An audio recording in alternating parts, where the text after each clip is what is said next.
Assalamualaikum warahmatullahi wabarakatuh. Kali ini saya mau bicara tentang pernyataan politisi PSI, Ade Armando, yang mengatakan bahwa Gibran Rakabuming Raka, Wakil Presiden Republik Indonesia saat ini, adalah Wakil Presiden yang terbaik sepanjang sejarah. Tentu ini menjadi topik politik yang paling hangat hari ini, menjadi pergunjingan yang tidak berkesudahan. Dan seperti biasa, pastinya pernyataan-pernyataan semacam ini menimbulkan kontroversi dan kemudian menimbulkan pro dan kontra. Ada yang mendukung bahwa Gibran itu adalah wakil presiden terbaik sepanjang sejarah, tapi banyak juga pihak-pihak yang menganggap itu tidak pantas dan dianggap tidak ada ukurannya yang bisa dijadikan sebagai petunjuk bahwa Gibran itu adalah wakil presiden terbaik dalam sepanjang sejarah. Dalam konteks itulah kemudian saya tertarik untuk bicara itu. Sebenarnya kalau kita teliti satu persatu ya, minimal untuk mendalami kira-kira apa argumentasi Ade Armando yang bisa dijadikan sebagai petunjuk untuk melihat sekaligus bisa dijadikan sebagai ukuran untuk menyebut Gibran itu sebagai wakil presiden terbaik dalam sepanjang sejarah. Secara eksplisit memang tidak ada ya argumen-argumen itu. Tapi rata-rata saya melihat ada beberapa poin, ada beberapa statement yang sepertinya menjadi stressing penekanan dari Ade Armando untuk menyebut Gibran sebagai wakil presiden terbaik sepanjang sejarah. Pertama adalah bahwa Gibran itu adalah sosok yang mampu meningkatkan elektabilitas ataupun mampu meningkatkan perolehan suara Prabowo Subianto di Pilpres 2024 yang lalu. Sepertinya bagi Ade Armando, kehadiran Gibran sebagai calon wakil presiden berdampingan dengan Prabowo Subianto sebagai salah satu kunci bagaimana pasangan Prabowo dengan Gibran itu mampu meningkatkan elektabilitas dan mampu mengunci kemenangan Pilpres dengan memperoleh dukungan 58%. Itulah yang disebut oleh Ade Armando. Jangan lihat Gibran itu adalah anaknya Jokowi. Jangan lihat Gibran itu dan dikait-kaitkan terkait dengan politik kekeluargaan. Tapi lihatlah Gibran itu adalah sebagai calon wakil presiden yang mampu meningkatkan elektabilitas Prabowo ketika berkompetisi dalam Pilpres 2024. Itu yang saya lihat adalah argumen yang pertama yang sepertinya digunakan oleh Ade Armando untuk melihat bagaimana seorang Gibran itu adalah wakil presiden yang terhebat versi Ade Armando. Nah, yang kedua adalah penilaian Ade Armando di mana Gibran itu mampu memanfaatkan media sosial bagi Gibran untuk menyampaikan visi misi, gagasan-gagasan besarnya terkait dengan bagaimana membangun Indonesia di masa-masa yang akan datang. Betul kalau itu yang disampaikan. Artinya, belakangan ini memang kita menyaksikan dari dekat bagaimana Wakil Presiden Gibran Rakabuming Raka beberapa kali memang mengunggah video-video yang terkait dengan kondisi politik bangsa dan termasuk soal bagaimana persiapan Indonesia menghadapi situasi yang semakin mengglobal. Misalnya, dalam akun pribadinya, Gibran itu kan mengunggah terkait dengan pentingnya bonus demografi, persiapan bangsa Indonesia menyongsong generasi emas, termasuk juga bicara tentang anak-anak muda, termasuk juga bicara tentang hilirisasi, dan seterusnya, dan seterusnya. Penggunaan media sosial ini sepertinya bagi Ade Armando sebagai poin plus bagi Gibran untuk bisa disebut sebagai wakil presiden terbaik sepanjang sejarah.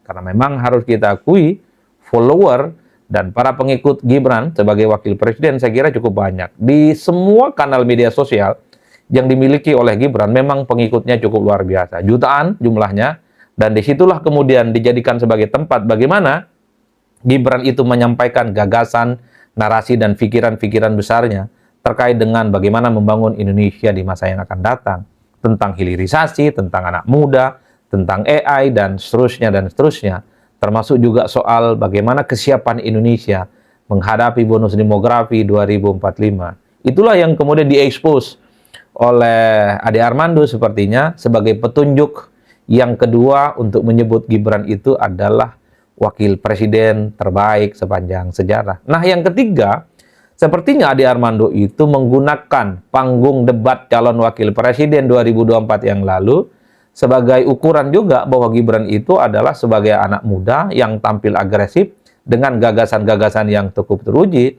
Karena Ade Armando mengatakan bahwa Gibran waktu melakukan debat kandidat waktu Pilpres tentu dengan Mahfud MD saat itu kan tampil cukup baik menurut Ade Armando, kemudian dengan gagasan-gagasan besar dan menunjukkan Gibran itu adalah sebagai orang yang berpengalaman. Itu adalah ukuran yang ketiga yang saya lihat dalam pernyataan Ade Armando menyebut bagaimana seorang Gibran itu disebut sebagai wakil presiden yang terbaik dalam sepanjang sejarah.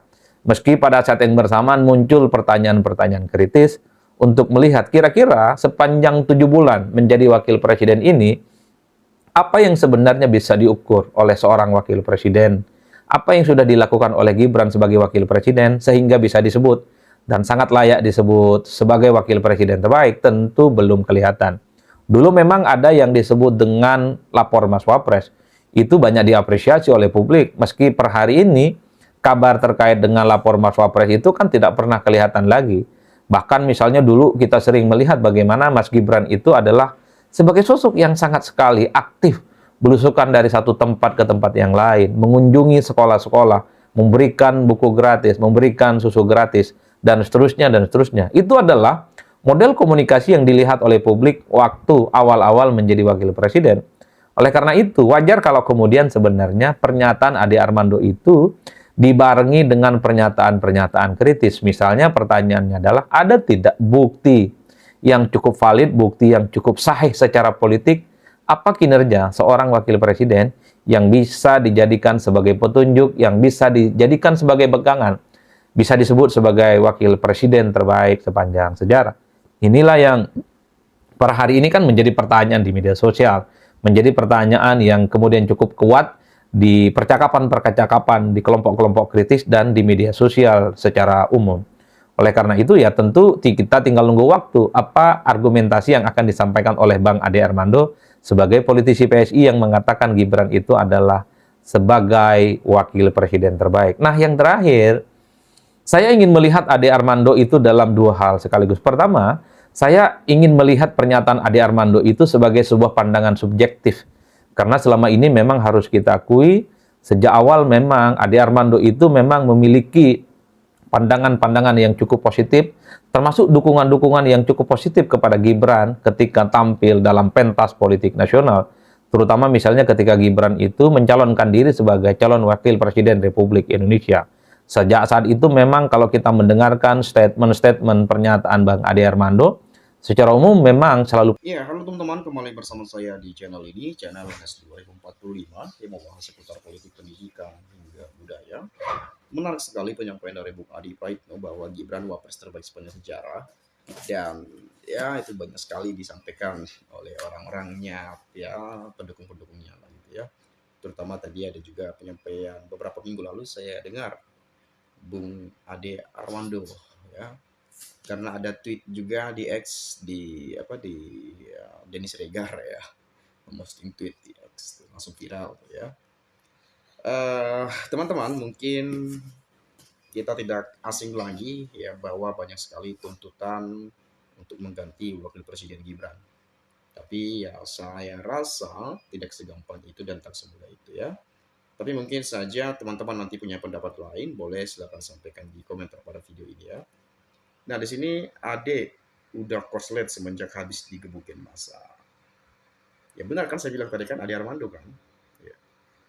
Yang pendukung Pak Prabowo Gibran pasti mendukung yang positif apa yang menjadi kinerja Wapres Gibran. Kecuali yang bukan pendukung. Pemerintah pasti dianggap tidak layak.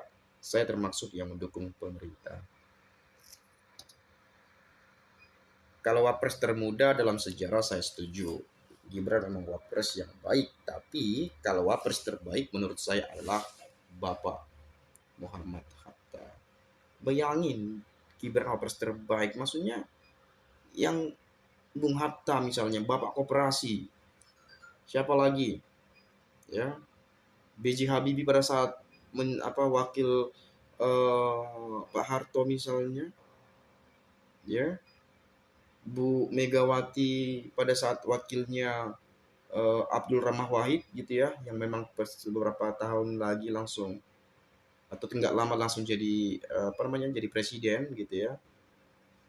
Pak SBY wakilnya kemarin ya. Pak Yusuf Kala misalnya, kan banyak. Belum lagi masih banyak ya wakil presiden yang lain yang mungkin saya nggak tahu semua ya. Dan ada Purnawirawan Jenderal Pak Tri Sutrisno ya, itu kan pernah juga jadi wakil presiden di mendampingi Pak Harto ya. Seingat saya sih itu saja lah ya. Saya udah banyak sekali, udah lupa wakil-wakilnya, tapi presidennya nggak pernah lupa lah ya. Karena udah banyak wakil presiden kita ya. Oke lah, kemudian di sini kau coba kita melihat ya. Menurut saya termuda dalam sejarah dan terpilih, wajar pro kontra, tapi terpilih ya sudah lihat hasil kerjanya sampai 2029. Betul sekali, Gibran wakil terbaik sepanjang sejarah, tapi terbaik urutan dari belakang. Penilaian Ade Armando adalah gila, masa belum 1 tahun jadi wapres bisa dinilai terbaik sepanjang sejarah. Kelihatannya penjilat gitu ya.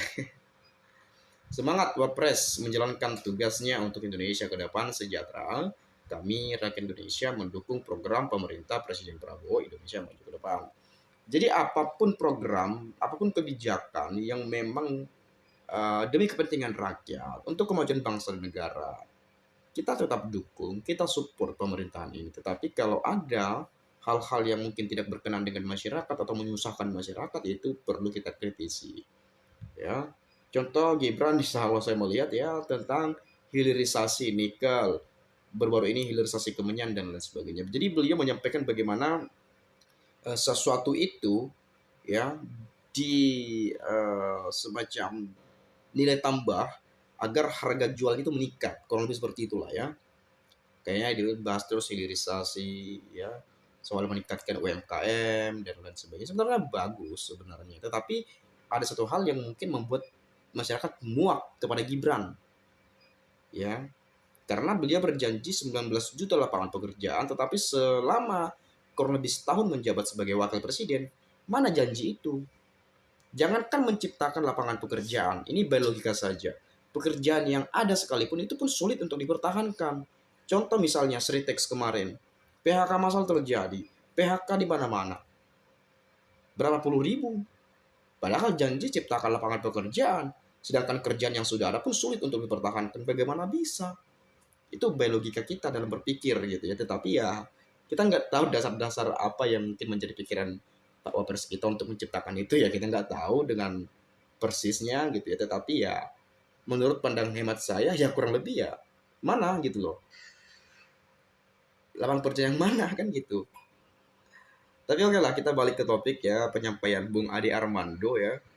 Beliau ini memang saya lihat betul memang video beliau di Cokro TV itu kemarin ya, dan luar biasa sekali sebetulnya, masuk akal yang disampaikannya. Tetapi ya jangan melihat langsung berani atau langsung mengklaim bahwa Gibran wapres terbaik sepanjang sejarah, kan itu nggak boleh juga seperti itu saya rasa.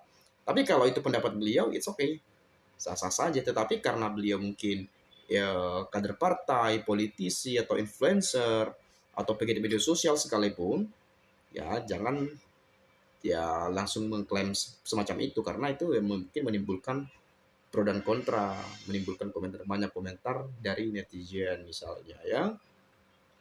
Kemudian terbaik dari mananya ditunggu anak-anak kampus di kampusnya masing-masing, gak berani datang, takut kalau ditanya sama anak kampus soal ini itu ya. Si Ade ngangkat wapres karena ada di dalam partainya Kaisang PSI. Sedikit saja bicara jatuhin abangnya habis si Ade. Presiden, wakil presiden, para menteri dan jajarannya isinya maling semua. Hasil penipuan bensin oplosan Pertamina. Setuju banget, Mas Gibran adalah wakil presiden terbaik sepanjang sejarah. Ade Armando otaknya sengklek, matamu apa jereng bocah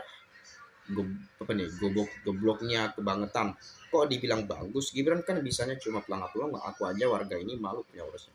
Jadi yang mungkin menjadi pertanyaannya, kok secepat itu mengklaim wapres terbaik sepanjang sejarah, setahun aja belum pernah menjabat setahun gitu. Kita tunggulah sampai 2029 atau mungkin tahun-tahun selanjutnya baru kita bisa mengklaim bahwa oh ini baik nih sepanjang sejarah Bimbo Gono, kinerjanya begini, seperti ini prestasinya dan sebagainya.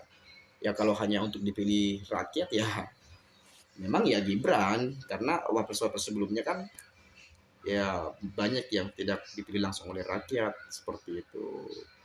Hati-hati yang masih sakit hati sampai sekarang, jangan-jangan bisa jadi penyakit hati dan mereka tidak merasa sakit, itu bahaya. Penyakit hati yang terus-menerus akan berbahaya.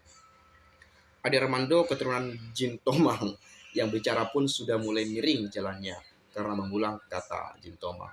Gak salah juga sih kalau masalah Fufafa dia paling hebat, belum ada sebelumnya.